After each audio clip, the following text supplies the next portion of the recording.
তাহলে লাস্ট ক্লাসে দেখো আমরা বলছিলাম যে ডিটারমিনার, যেটাকে আমরা কয় ভাগে ভাগ করছিলাম? 3 ভাগে, তাই না? একটা ছিল আর্টিকেল, তারপরে কি কোয়ান্টিফায়ার, আর কি ছিল? পজেসিভ। আর্টিকেলকে আমরা কয় ভাগে ভাগ করছিলাম? 2 ভাগে, তাই না? ডেফিনিট আর্টিকেল আর কি ইনডেফিনিট আর্টিকেল। কোয়ান্টিফায়ারকে আমরা কয় ভাগে ভাগ করছিলাম? 4 ভাগে, আর পজেসিভকে 2 ভাগে। এখন এই 4 ভাগের মধ্যে আমরা কয়টা ভাগ পড়ছি? শুরুতে হচ্ছে নিউমারিক কোয়ান্টিফায়ার আমরা পড়ছি, তাই না? এটা শেষ। তারপরে আমরা কি পড়ছি? ডেমনস্ট্রেটিভ, তাই না? Demonstrative quantifier. তারপরে আমরা কি পড়ছিলাম? Distributive quantifier.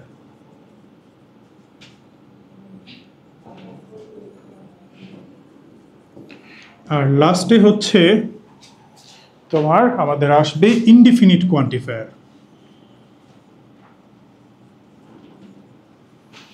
নাম দেখেই বোঝা যাচ্ছে যে ইনডিফিনিট মানে কি বলতো? অনির্দিষ্ট। এইখানে আমরা শিখব অনির্দিষ্ট টাইপের যে কোয়ান্টিফায়ারগুলো, সেগুলো আমরা শিখব। তো কোয়ান্টিফায়ার যেহেতু নাম ওর, তার মানে অবশ্যই সংখ্যা বা পরিমাণবাচক হবে। আর যেহেতু ইনডিফিনিট, তাহলে এটা কি নির্দিষ্ট হবে নাকি অনির্দিষ্ট হবে? অনির্দিষ্ট। ধরো আমি বললাম মেনি স্টুডেন্টস, আমরা একটা কোয়ান্টিটি বুঝলাম, কিন্তু কয়টা আমরা কি বুঝতে পারলাম? তাই এটাকে আমরা কি বলতে পারি? Indefinite quantifier. এখন তুমি মেনি স্টুডেন্টস বললা, ভালো কথা। অনেক পানি যদি বলতে চাও, তখন কি মেনি ওয়াটার বলবা তুমি? তখন তুমি কি বলো? মাছ ওয়াটার বলো। তাহলে কাউন্টেবলের জন্য হলো কি? মেনি। আর আনকাউন্টেবলের জন্য কি হলো? মাছ। মেনি মাছ দুইটা ইনডিফিনিট কোয়ান্টিফায়ার। তো ইনডিফিনিট কোয়ান্টিফায়ারের একটা ঝামেলা আছে। কি ঝামেলা? ওরা কিছু কিছু আছে যারা কাউন্টেবলের আগে ইউজ হয়, আবার কিছু কিছু আছে যেগুলো আনকাউন্টেবলের আগে ইউজ হয়। এই জন্য এই বিষয়টা আমাদেরকে একটু ভালোভাবে বুঝতে হবে, কারণ এই বিষয়টা আমাদের সাবজেক্ট ভার্ব এগ্রিমেন্টের সাথেও কানেক্টেড। বোঝা গেছে বিষয়টা? তাহলে আমরা ইনডিফিনিট কোয়ান্টিফায়ার আজকে পড়ব। এটা হচ্ছে কোয়ান্টিফায়ারের 4 নম্বর পার্ট।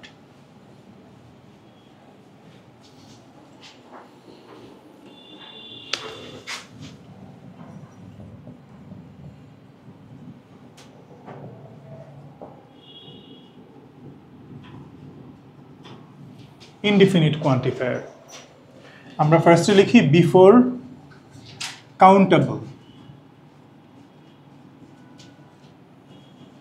আর লিখি হচ্ছে বিফোর আনকাউন্টেবল।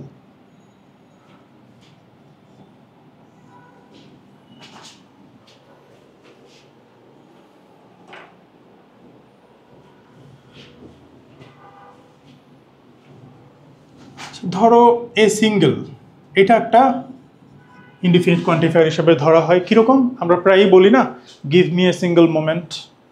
এই সিঙ্গেলটা আনকাউন্টেবলের আগে কখনো ইউজ করা যায় না।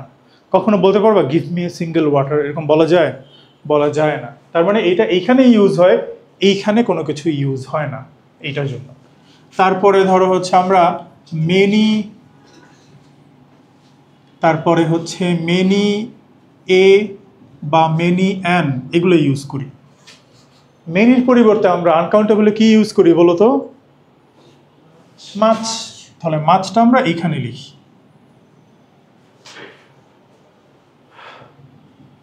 এবার দেখো এই বিষয়টা আসলে কি? মেনি এ বা মেনি অ্যান, খুব একটা কি ইংলিশে দেখতে পাও? এটাকে দেখতে পাও না। তারপর আমাদের বোর্ডে একবার রাইট ফর্ম অফ ভার্বসে এই পার্ট থেকে কোয়েশ্চেন হয়েছিল। আচ্ছা, এই জিনিসটা কি আমরা একটু দেখি। আমরা দুইটা এক্সাম্পল লিখি। ধরো লিখলাম many students are present here. আর ধরো লিখলাম মেনি এ স্টুডেন্ট। আমরা যখন মেনি এ দিব তখন আর স্টুডেন্টস বলবো না, আমরা কি বলবো? স্টুডেন্ট। আর তখন আর আরও বলবো না, আমরা কি বলবো? Is present here. বোঝা গেছে? আচ্ছা, এইভাবে আমরা লিখবো। এখন প্রশ্ন হচ্ছে এই দুটার মিনিংটা কি? আমরা অনেকে মনে করি কি যে এইটার মানে হচ্ছে, প্রথমটার মিনিং হচ্ছে অনেক স্টুডেন্ট এখানে উপস্থিত, আর এইটার মিনিং মনে হয় অনেকের ভেতর থেকে একজন। মোটেই না, দুইটার মিনিং আসলে সেম, মিনিংয়ে কোনো ডিফারেন্স নাই। এইটারও যা মিনিং, এইটারও তাই মিনিং। শুধু পার্থক্যটা আমরা পাই কোথায়? ব্যবহারে। যে আমরা যখন মেনিয়ে বলি তখন আমরা স্টুডেন্ট বলবো আর সিঙ্গুলার ভার্ব ইউজ করবো, কিন্তু মিনিংয়ের ভেতরে এই দুইটার ভিতরে কোনো ডিফারেন্সই নাই। ক্লিয়ার? এইটাকে বলা হয় ওল্ড ফ্যাশনড ইংলিশ, মানে অনেক আগের ইংলিশ। এই ইংলিশ বর্তমানে আর কেউ ইউজ করে না, অনেক আগে ইউজ করতো। তোমাদের বইতে একটা কবিতা আছে প্রায় 1600 সালের দিকের লেখা, ওইখানে একটা সেন্টেন্স আছে যে I spent many an anxious hour. দেখো, মেনি অ্যান অ্যাংশাস আওয়ার, আধুনিক কোনো রাইটার হলে লিখতো কি I spent many anxious hours বলতো, তাই না? তাহলে এটা একটা ওল্ড ফ্যাশনড ইংলিশ, অনেক আগে এটা ইউজ করতো, বর্তমানে আসলে এটা কেউ ইউজ করে না। কিন্তু আমাদের বোর্ডের তো আসলে কোনো ভরসা নাই, কোনটা আগের ইংলিশ কোনটা নতুন ইংলিশ এগুলো আসলে এগুলো বুঝিই না ঠিক মতো। তো তখন হচ্ছে তারা এগুলো পরীক্ষাতে দিয়ে দেয়। ক্লিয়ার বিষয়টা? যেমন ক্যাটস অ্যান্ড ডগস মানে কি বলতো? কুত্তা বিলাই। আচ্ছা, মুষলধারে বৃষ্টি, তাই না? তুমি যদি হচ্ছে ওয়েস্টার্ন কোনো কান্ট্রিতে যাও এবং ক্যাটস অ্যান্ড ডগস যদি বলো, ওরা না খুব কমই আছে যেটা বুঝবে। কেন? কারণ এটা খুবই ব্যাকডেটেড একটা ফ্রেজ, বর্তমানে খুব একটা এটা ইউজ করে না কেউ। এখন হচ্ছে মুষলধারে বৃষ্টি অর্থে তারা ইউজ করে হচ্ছে বাকেটিং। বাকেটিং কি জিনিস? ধর আমরা যদি বলি ইটস বাকেটিং আউটসাইড, এর মানে হচ্ছে বাইরে মুষলধারে বৃষ্টি হচ্ছে। বাকেট তো চিনো, বালতি না বদনা? বালতি, তাই না? ধর এক বালতি পানি তোমার উপর ঝুপঝুপায় ফেলে দিলাম, সেটার যে ফলাফল আর মুষলধারে বৃষ্টি হলে তুমি যদি দাঁড়িয়ে থাকো সেম ফলাফল হবে, তাই না? তো এখন আর আমরা ওই ক্যাটস অ্যান্ড ডগস ইউজ করি না, তারপর আমাদের দেশে এগুলো শিখায়। যাক, ওটা তো ক্লিয়ার। এখন দেখো, এইখানে আমরা এনি ইউজ করি, আবার এনি অফ দাও ইউজ করি। এখানে আমরা এনি অফ দা দুইটাই ইউজ করতে পারি, কিন্তু এইখানে যে আমরা এইখান থেকে শুধুমাত্র এনিটা ইউজ করতে পারবো, এনি অফ দাটা ইউজ করা যায় না। এখন প্রশ্ন হচ্ছে কেন আমরা এখানে এনি অফ দা ইউজ করতে পারবো না, এটার ব্যাখ্যাতেও আমরা এখন যাচ্ছি। এটা বোঝার জন্য আমাদের ছোট্ট একটা জিনিস বোঝা লাগবে, খুব আহামরি কোনো কিছু না। ধরো আমি যদি বলি ওয়ান, তখন কি স্টুডেন্ট বলবা নাকি স্টুডেন্টস বলবা? স্টুডেন্ট বলবা। ইজ বলবা না আর বলবা? ইজই তো বলবা। এখন যদি আমি বলি ওয়ান অফ দা, তখন নাউনটা কি লিখবা? স্টুডেন্টস লিখবা, কারণ স্টুডেন্টদের ভেতর থেকে একজন হতে পারে, একজন স্টুডেন্টের ভেতর থেকে তো আর একজন হতে পারে না, তাই না? এখন এইখানে ইজ দিবা না আর দিবা? হ্যাঁ, কি বলো? একই তো কথা, তাই না? এখানে বোঝাচ্ছে একটা স্টুডেন্ট, আর এখানে বোঝাচ্ছে কি স্টুডেন্টদের ভেতর থেকে একজন। ঘুরি ফিরে রেজাল্টে কয়জন পাচ্ছি আমরা? একজনই। তাহলে আমরা কি দিব? ইজ দিব। আচ্ছা, তো এইটুকু যদি তুমি বুঝো তাহলে এনি আর এনি অফ দাও বুঝবা। আমরা লাস্ট ক্লাসে দেখছিলাম যে এনির শর্ট ফর্ম কি? এ বা অ্যান আর্টিকেল। এ বা অ্যান বলতে কয়টা বোঝায়? একটা বোঝায়। তাহলে এনি বলতে কয়টা বোঝাবে? একটাই বোঝাবে। তাহলে আমরা যদি এনি লিখি তাহলে স্টুডেন্ট হবে নাকি স্টুডেন্টস হবে? স্টুডেন্ট হবে। ইজ হবে না আর হবে? স্বাভাবিক ইজি হবে। সেই মেটার মতোই তুমি চিন্তা করো, আমরা যদি এনি অফ দাও যদি বলতে চাই, আমরা লিখব কি? স্টুডেন্টস, তারপরে আমরা কি দিব? সেই ঘুরে ফিরে ইজি দিব। বুঝা গেছে বিষয়টা? আচ্ছা, ওয়ান স্টুডেন্ট আর এনি স্টুডেন্টের ভিতরে ডিফারেন্সটা কি? ওয়ান স্টুডেন্ট মানে একজন স্টুডেন্ট, আর এনি স্টুডেন্ট মানে হচ্ছে যে কোনো একজন স্টুডেন্ট। জাস্ট আগে একটা যে কোনো ওয়ার্ড ইউজ করি আমরা বাংলায়, তাই না? এই হচ্ছে পার্থক্য, আর কোনো পার্থক্য নাই। এইবার বলো ভাইয়ারা, এনি মানে আমরা যদি হচ্ছে নাউনকে তো বিভিন্ন পার্সপেক্টিভ থেকে ভাগ করা যায়, তার মধ্যে ওইটাকে আমরা কাউন্ট করি কি করি না এটার উপর বেস করে আমরা দুইটা ভাগে ভাগ করি। একটাকে আমরা বলি হচ্ছে তোমার কাউন্টেবল নাউন, আর এটাকে কি বলি? Uncountable noun. কাউন্টেবলকে দুই ভাগে ভাগ করা যায়, কি কি বলো তো? আচ্ছা, এখানে আমরা একটা জিনিস ভুল করেই লিখছি, ইচ্ছা করেই লিখছি, সেটা হচ্ছে কাউন্টেবল আনকাউন্টেবল। এটা আসলে লেখা ঠিক না। আধুনিক গ্রামার বইতে কাউন্টেবল আনকাউন্টেবল বলে না, তারা এটাকে বলে কাউন্ট নাউন, আর এটাকে বলে কি? Non count noun. কেন বলে? এই ওয়ার্ডের সমস্যা কি? এগুলো আমরা যখন হচ্ছে কাউন্টেবল নাউন আনকাউন্টেবল নাউন পড়বো তখন অনেক ডিটেলসে আলোচনা করব। এখন আপাতত তোমাদের বোঝানোর জন্য এইসব জিনিসগুলো আমরা একটু ভুলই লিখলাম, কিন্তু পরে আমরা এগুলো ডিটেলস পাবো। এখন কাউন্টেবল নাউন তো দুই ধরনের, কি কি বলো? এই যে এখানেই পাবা তুমি। এটা স্টুডেন্ট কি কাউন্টেবল না? হ্যাঁ, সিঙ্গুলার আর কি প্লুরাল। একটা হচ্ছে সিঙ্গুলার আর একটা হচ্ছে প্লুরাল। আর আনকাউন্টেবল নাউনকে কয়ভাবে ভাগ করবা? সিঙ্গুলার প্লুরাল ভাগ করা যাবে? যে এক গ্লাস পানি হচ্ছে সিঙ্গুলার, আরেকজন বললো তাহলে এক বালতি পানি কি হবে, আরেকজন এসে বললো এক ড্রাম পানি কি হবে, আরেকজন বললো যে এক সমুদ্র পানি কি হবে, তাই না? না এরা সিঙ্গুলার না এরা প্লুরাল। কেমন এদেরকে আমরা সিঙ্গুলারেও ফেলতে পারি না, প্লুরালেও ফেলতে পারি না, এটা হচ্ছে জাস্ট আনকাউন্টেবল নাউন। এখন খেয়াল করো, ওয়াটার হচ্ছে একটা আনকাউন্টেবল নাউন। ওয়াটার ইজ বলো না আর বলো? ইজ বলো। তো আনকাউন্টেবল নাউনটা ও কি সিঙ্গুলার হয়ে গেছে তাই বলে? সিঙ্গুলার হয় নাই। আনকাউন্টেবল নাউন আমরা যখন ইউজ করি সেন্টেন্সে, তখন ভার্বটা আমরা এমনভাবে লিখি যেন ও একটা সিঙ্গুলার নাউনই, কিন্তু আসলে সিঙ্গুলার নাউন না। অর্থাৎ আনকাউন্টেবল নাউন ব্যবহারের সময় আমরা সিঙ্গুলার নাউনের মতো করে ব্যবহার করি, কিন্তু সে সিঙ্গুলার না। বুঝে গেছে বিষয়টা? আচ্ছা, এইবার খেয়াল করো, দেখো এনি অফ দ্যাটা আমরা কার সাথে কারো আগে ইউজ করলাম বলো? স্টুডেন্টস। এটা একটা প্লুরাল নাউন না? আচ্ছা, তো প্লুরাল নাউনের আগে আমরা কি ইউজ করি? Any of the. এখন আনকাউন্টেবল নাউনের কোনো প্লুরাল ফর্ম আছে? তাহলে আমরা এনি অফ দ্য কে কখনো আনকাউন্টেবল নাউনের আগে লিখতে পারবো? পারবো না। কিন্তু এনি কে লিখতে পারবো। কিরকম? ধরো আমরা যদি এইভাবে লিখি যে there wasn't any water in the glass.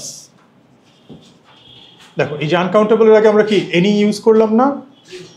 তাহলে এনি অফ দ্যাকে আমরা কখনো আনকাউন্টেবলের আগে ইউজ করতে পারবো না, কিন্তু এনিকে পারবো। বুঝা গেছে?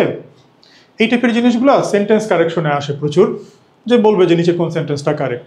দেয়ার wasn't any water in the glass, there wasn't any of the water in the glass, এইভাবে লেখা থাকবে। হঠাৎ করে না, এগুলো আসলে চোখেও পড়ে না, অথবা তোমরা আগে থেকেই জানো, তারপরেও পরীক্ষার সময় এই জিনিসটাই অনেক বড় কিছু হয়ে দাঁড়ায়। তাহলে এই পার্টটা গেল আমাদের। তারপরে বাকিগুলোও লিখি, যেমন হচ্ছে ধরো ফিউ। ফিউ এর জন্য আমরা এখানে কি লিখবো বলো তো আনকাউন্টেবলে? লিটল। আর এ ফিউ এর জন্য আমরা কি লিখবো? A little. হয়ে গেল। ফিউ আর এ ফিউ এর ভেতরে ডিফারেন্স কি, এটা আমরা একটু দেখি। ধরো বললাম আই হ্যাভ ফিউ ফ্রেন্ডস। আবার ধরো বললাম I have a few friends. বলো তো আই হ্যাভ ফিউ ফ্রেন্ডস মানে কি?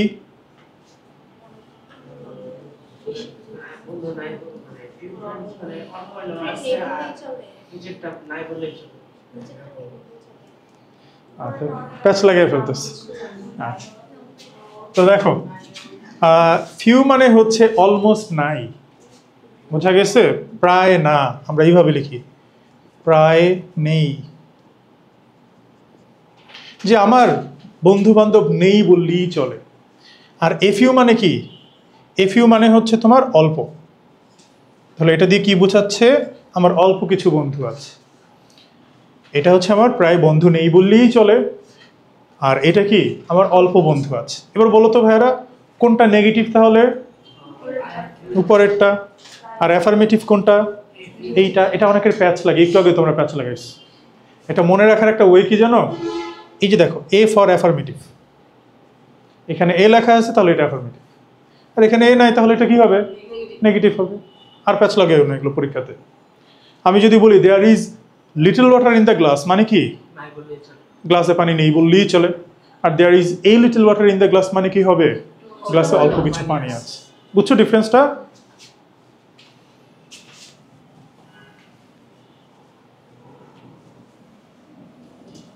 এবার ভর্তি পরীক্ষাতে আসা একটা কোয়েশ্চেন দেই তোমাদের, যে dash people get American visas nowadays. Dash people get American visas nowadays. অপশনে হচ্ছে ধরো ফিউ, এ ফিউ,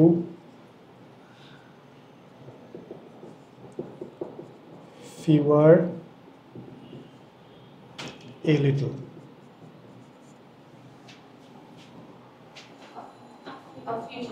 আচ্ছা, লিখে ফেলো, কোয়েশ্চেনগুলো লিখবা। যখনই কোনো কোয়েশ্চেন লিখবো ওটা সবার আগে লিখবা।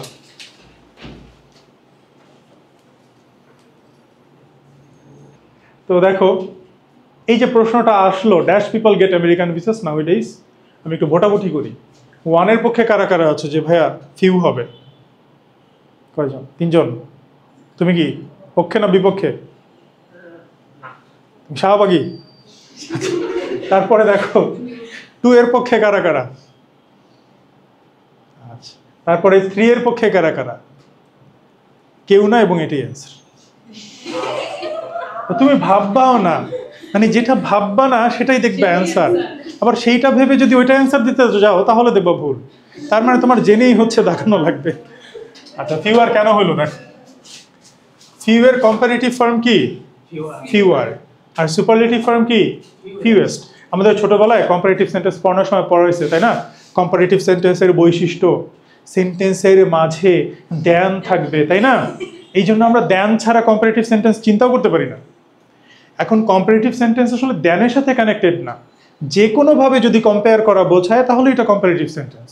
এটার মিনিংটা দেখো, যে মানুষ এখন আমেরিকান ভিসা একটু কমই পায়, তার মানে আগের সময়ের সাথে নাউএডেজের তুলনা হচ্ছে না। তাহলে যেহেতু হচ্ছে দুইটা তুলনা বোঝাচ্ছে, এই জন্য কি হবে? ফিউয়ার হবে। বুঝা গেছে? দ্যান থাকাটা জরুরি না। এখানে যদি নাউএডেজটা না থাকতো, তুমি চাইলে হচ্ছে ফিউ দিতে পারতা, এ ফিউ দিতে পারতা, চাইলে ফিউয়ারও দেওয়া যেত, সমস্যা ছিল না। ক্লিয়ার বিষয়টা?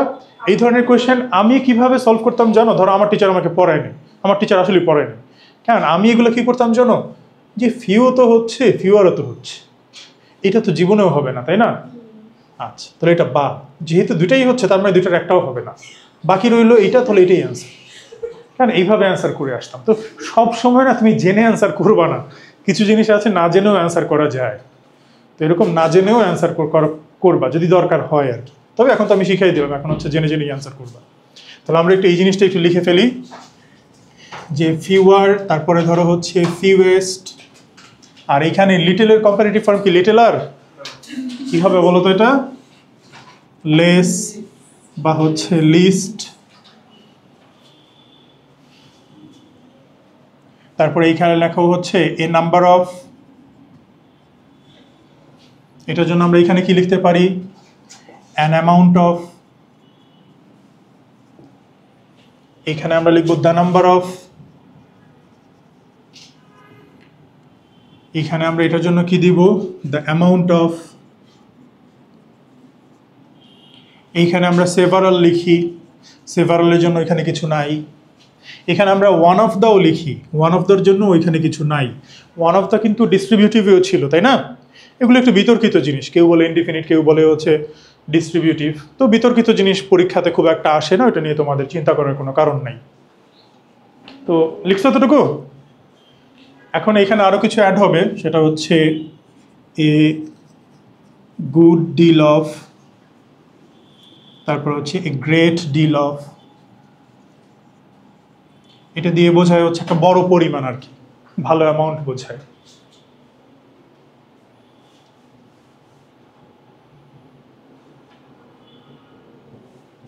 শেষ লেখা।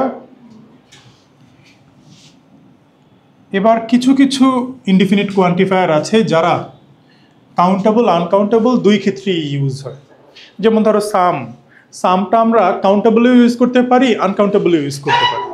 Give me some books, give me some water, দুইটাই হচ্ছে, তাই না? ওয়াটারের আগেও আমরা সাম ইউজ করতে পারি, আবার বুকের আগেও আমরা হচ্ছে সাম ইউজ করতে পারি। তাহলে এরকম আর কি কি আছে আমরা একটু লিখে নিই। অল, অল কিন্তু ডিস্ট্রিবিউটিভও ছিল, এখানেও আছে, একটু বিতর্কিত জিনিসগুলো। তারপর হচ্ছে all of the, some, some of the, তারপরে এ লট অফ, লটস অফ। এদের মধ্যে আসলে কোনো ডিফারেন্স নাই, এরকম একই রকমই মিনিং দেয়। তারপরে enough, more, most, plenty of, plenty more. এগুলো দিয়ে বোঝায় খুব বড় অ্যামাউন্টের বা বড় সংখ্যায় কোনো কিছু। এখানে যারা যারা আছে এরা কাউন্টেবলের আগেও ইউজ হয়, আনকাউন্টেবলের আগেও ইউজ হয়, দুই জায়গাতেই আমরা ইউজ করতে পারি। এখন এইখান থেকে আমি তোমাকে একটা এডমিশন টেস্টের কোয়েশ্চেন দিই, দেখি পারো কি না। ধরো 4টা সেন্টেন্স আমি যদি লিখি যে দেয়ার ইজ মাচ ফার্নিচার, তারপরে হচ্ছে দেয়ার আর মেনি ফার্নিচার, তারপরে হচ্ছে দেয়ার আর মেনি ফার্নিচার্স,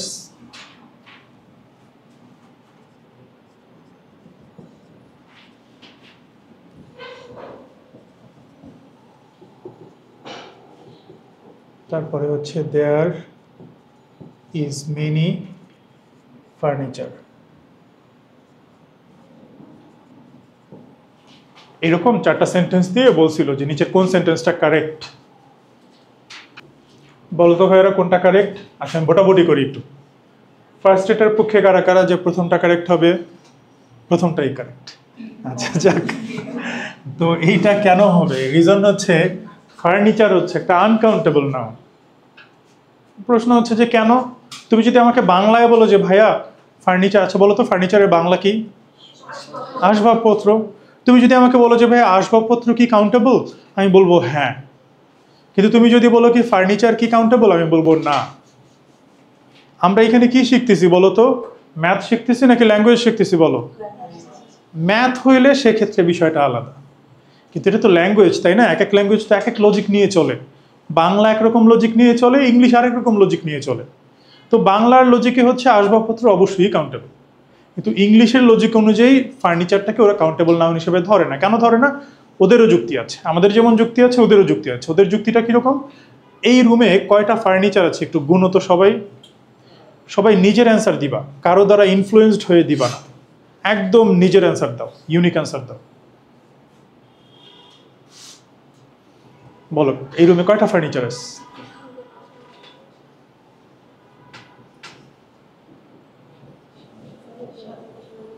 হ্যাঁ, ও বলছে সম্ভব না। আচ্ছা ঠিক আছে, তুমি কি বললা? বলো কয়টা? কয়টা গুনলা? এখনো শেষ হয় নাই? সর্বনাশ। হ্যাঁ হ্যাঁ, ও বোর্ড, বোর্ড ফার্নিচার কিনা আমি জানি না তো ভাইয়া।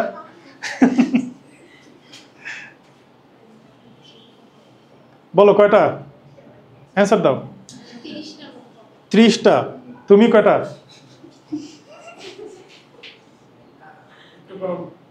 একটু কম। কম কেন? সেটা কত? তুমি কয়টা গুনছো? 33টা। ওগুলো 30টা, ওগুলো 33টা। তুমি কয়টা গুনছো? হ্যাঁ 28টা। সর্বনাশ। তুমি কয়টা গুনছো? 28। তুমি? আরে সর্বনাশ। দেখো আমি একটা প্রশ্ন করলাম, একজন বলল 26, একজন 28, একজন 30, আবার কে যেন বললো 33 না 32। আচ্ছা যাক, তো এই যে দেখো যে কেউ কি আমাকে একটা নির্দিষ্ট ডেটা দিতে পারলা? কেন পারো নাই? কারণ ফার্নিচার কি সেটা আমরা জানিই না। আসলে ফার্নিচার হচ্ছে ধরো একটা মাদার নেইম, এইটার আন্ডারে চেয়ার আছে, টেবিল আছে, বেঞ্চ হতে পারে, বেড হতে পারে, অনেক কিছুই হতে পারে, তাই না? ওই চেয়ার টেবিল বেড ওগুলো কাউন্টেবল। তুমি যদি, আমি যদি এখন এই রুমে বলি যে এই রুমে চেয়ার কয়টা আছে বলো, এই যে দেখাই কয়টা, আর কোনো চেয়ার আছে এখানে? সবাই তো একটাই বলবা, তাই না? কেউ কি ডিফারেন্ট কোনো অ্যান্সার দিবা? তাহলে যেটা কাউন্ট করতে গেলে আমরা কনফিউজড হই না সেটাই কাউন্টেবল, আর যেটা কাউন্ট করতে গেলে কনফিউজড হয় সেটা কি? আনকাউন্টেবল। যেমন আমরা চুল গুনতে গেলে কনফিউজড হয়ে যাবো না একটা পর্যায়ে, যে এই জন্য হেয়ারকে আমরা কি ধরি? আনকাউন্টেবল। আমরা যদি চাল গুনে গুনে কিনতে যাই কনফিউজড হয়ে যাব না, এই জন্য আমরা চালকে কি বলি? আনকাউন্টেবল। তুমি ফার্নিচার গুনতেও কনফিউজড হয়ে গেছো, তাহলে এটাও কি? আনকাউন্টেবল। তাহলে কাউন্টেবল কোনগুলো? কাউন্টেবল হচ্ছে চেয়ার টেবিল বেড, এগুলো কাউন্টেবল। যেমন ধরো ও আমাকে বললো যে ভাই আমার বাসায় 3টা ফার্নিচার আছে বা 5টা ফার্নিচার আছে। ও যে বললো 5টা ফার্নিচার আছে, আমি বুঝবো কি 5টা বেড নাকি 5টা টেবিল নাকি 3টা টেবিল 2টা বেড? এক্স্যাক্টলি কিছু বোঝা যাচ্ছে? বোঝা যাচ্ছে না। আচ্ছা কাউন্ট করা মানে কি? কাউন্ট করা মানে হচ্ছে এক এক যোগ করা, তাই না? সেটাই তো কাউন্ট করা বলি আমরা। ধরো x plus x equals two কত? 2x। আর x plus y equals two কত? X y. কি বলো? এক্স প্লাস ওয়াই কত? যোগ করা যায় না। কেন যায় না? কারণ ডিফারেন্ট জিনিস, ডিফারেন্ট জিনিসকে কখনো যোগ করা যায় না, ডিফারেন্ট জিনিসকে একইভাবে কাউন্টও করা যাবে না। এইটা ধরো হচ্ছে চেয়ার, এটা ধরো হচ্ছে চেয়ার, চেয়ার চেয়ার কি হয়ে গেল? দুইটা চেয়ার। এটা ধরো চেয়ার, এটা ধরো টেবিল, মিলে কি হইলো? তুমি বলতে পারো? বাংলাতেও বলতে পারবে না যে দুইটা চেয়ার টেবিল, এরকম না কিন্তু, একটা চেয়ার একটা টেবিল, তাই না? যোগ করতে পারছো? পারো নাই। তার মানে ডিফারেন্ট জিনিস যোগ করা যায় না, ডিফারেন্ট জিনিস কাউন্ট করা যায় না। ওই যে অনেকেই হচ্ছে তোমাদের বেঞ্চে বেঞ্চে লেখা দেখো না, আর প্লাস এস, এই ব্যাটা জানেও না যে এটা কোনোদিনও যোগ হবে না। আবার খুশি হয়েও না যে ভাই আমাদেরটা তো মিলে গেছে, এস প্লাস এস। আচ্ছা যাক, অনেক সময় মিললেও শেষে যেয়ে মিলে না, আবার অনেক সময় না মিললেও শেষে যেয়ে মিলে যায়। আচ্ছা যাক, আমরা এইসব জিনিস বাদ দিই। তো ফার্নিচার কেন আনকাউন্টেবল বুঝছো, কিন্তু চেয়ার টেবিল বেড এগুলো কি হবে? কাউন্টেবল হবে। তো এটা যেহেতু আনকাউন্টেবল, তাহলে আনকাউন্টেবল আমরা কখনো এস যোগ করি? করি না। ওয়াটার মানে ধরো অয়েল যদি আমরা বলি, অয়েল তো আনকাউন্টেবল, তাই না? অয়েলস বলা যায় যে দেয়ার আর মেনি অয়েলস, এরকম বলা যায়? বলা যায় না। আচ্ছা, এখন ফার্নিচার যেহেতু আনকাউন্টেবল, তাহলে এরপরে কি এস হবে? হবে না। এই যে দেখো 3 নম্বরটাতে এখানে এস দেওয়া আছে না, তাহলে এটা সবার আগে বাদ, যেহেতু এখানে এস দেওয়া আছে। এরপর যেহেতু আনকাউন্টেবল, ওর আগে মেনি হবে না মাছ হবে? বলো, মাছ হবে। তাহলে এই আর আনকাউন্টেবলকে আমরা সবসময় ভার্ব হিসেবে, মানে ভার্ব যখন আমরা সিলেক্ট করব, ওকে আমরা তখন কি হিসেবে ধরে নেই? সিঙ্গুলারের মতো করে ইউজ করি। এই জন্য কোনটা অ্যান্সার হবে? এইটা, আর বাকিগুলো অ্যান্সার হবে না। তাহলে ইনডিফিনিট কোয়ান্টিফায়ারের সাথে আমাদের কাউন্টেবল নাউন, আনকাউন্টেবল নাউন, এইটারও একটা রিলেশন আছে। মডিফায়ারে এই বিষয়টা আনতে গেলে এখন টপিকটা অনেক বেশি কমপ্লিকেটেড হয়ে যাবে। আমরা মডিফায়ার শেষ করে পরে হচ্ছে কাউন্টেবল নাউন, আনকাউন্টেবল নাউন আলাদাভাবেই পড়বো, তখন ওইটার সাথে এটার সাথে একটু সিঙ্ক করে নিবা, কারণ ওই টপিকটার সাথে এই টপিকটা একটু হালকা দেখে নিবা।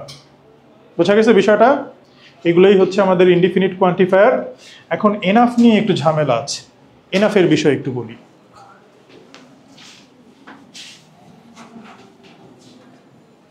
বলো তো ভাইরা, আই হ্যাভ এনাফ মানি নাকি I have money enough? Enough money, he is good enough নাকি হি ইজ এনাফ গুড? হ্যাঁ, হি ইজ গুড এনাফ।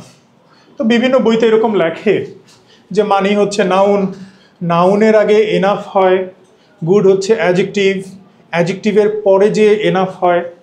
তুমি জানলা এনাফ কোথায় হয়, কিন্তু তোমার পরীক্ষাতে আসলো এই এনাফটা কোন পার্টস অফ স্পিচ, এই এনাফটা কোন পার্টস অফ স্পিচ, কি উত্তর দিবা? বলো তো।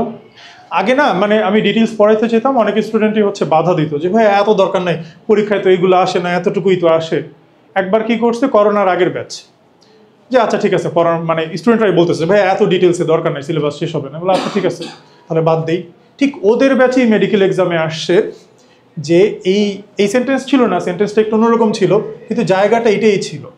আসলো যে এইটা কোন পার্টস অফ স্পিচ, এবং এই ফাঁকিবাজগুলো সবাই এই অ্যান্সার ভুল দিয়ে আসছে। আমার মনে হয় তোমাদেরকে এটা পড়ারও দরকার নেই, তুমি হচ্ছে এমনিতেই বলতে পারবা। বলো তো এটা কোন পার্টস অফ স্পিচ হবে? সে কাকে মডিফাই করছে? গুডটাকে, অ্যাডজেক্টিভকে, তাহলে সে কি? অ্যাডভার্ব। আর সে নাউনকে মডিফাই করছে, এই জন্য কি? সে হচ্ছে অ্যাডজেক্টিভ। তাহলে এই এনাফটা অ্যাডজেক্টিভ আর এই এনাফটা কি? অ্যাডভার্ব। আমি তোমাদেরকে পার্টস অফ স্পিচ আলাদাভাবে পড়াবো না, কিন্তু এই পুরো জার্নিতেই আমরা একটু একটু করে পার্টস অফ স্পিচ শিখবে, এতে করে তুমি আরো বিরাট এরিয়া কভার করতে পারবা। আচ্ছা, লিখছো এতটুকু? তো এগুলোই হচ্ছে আমাদের ইনডিফিনিট কোয়ান্টিফায়ার। এদের মধ্যে কোনোটা নিয়ে যদি তোমরা কনফিউশনে থাকো তাহলে আমাকে জিজ্ঞেস করতে পারো, বলো। আচ্ছা, আমরা এদের মধ্যে অনেকেই আছে যারা হচ্ছে সাবজেক্ট ভার্ব এগ্রিমেন্টের সাথে কানেক্টেড। আমরা ওই বিষয়টা এখানে বলতে গেলে টপিক অনেক বেশি বড় হয়ে যাবে। সাবজেক্ট ভার্ব এগ্রিমেন্ট তো আমরা আলাদাভাবে পড়বই, এই জন্য ওই বিষয়গুলো আমরা এখানে একটু ইগনোর করিয়েই গেলাম। আমরা সাবজেক্ট ভার্ব এগ্রিমেন্টে এগুলোর আবার ডিটেলস জানবো। বোঝা গেছে? হ্যাঁ, এগুলা তুমি হচ্ছে যে কোনো সেন্টেন্স বানাতে পারো, যেমন ধরো যে we interviewed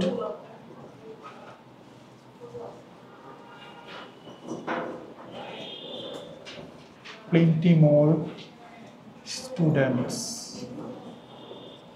to know the actual fact এরকম ইউজ করতে পারো we interviewed plenty more students যে আমরা পর্যাপ্ত পরিমাণে স্টুডেন্টদেরকে ইন্টারভিউ নিয়েছি to know the actual fact মানে আসল বিষয়টা জানার জন্য এরকমভাবে ইউজ করবা ইভেন আনকাউন্টেবল না হলে তুমি এটা ইউজ করতে পারবা বুঝা গেছে তো এই হচ্ছে আমাদের ইনডিফিনিট কোয়ান্টিফায়ার আগামী ক্লাসে আমরা এর পরের পার্টে যাব পজিটিভ সে পর্যন্ত সবাই ভালো থাকো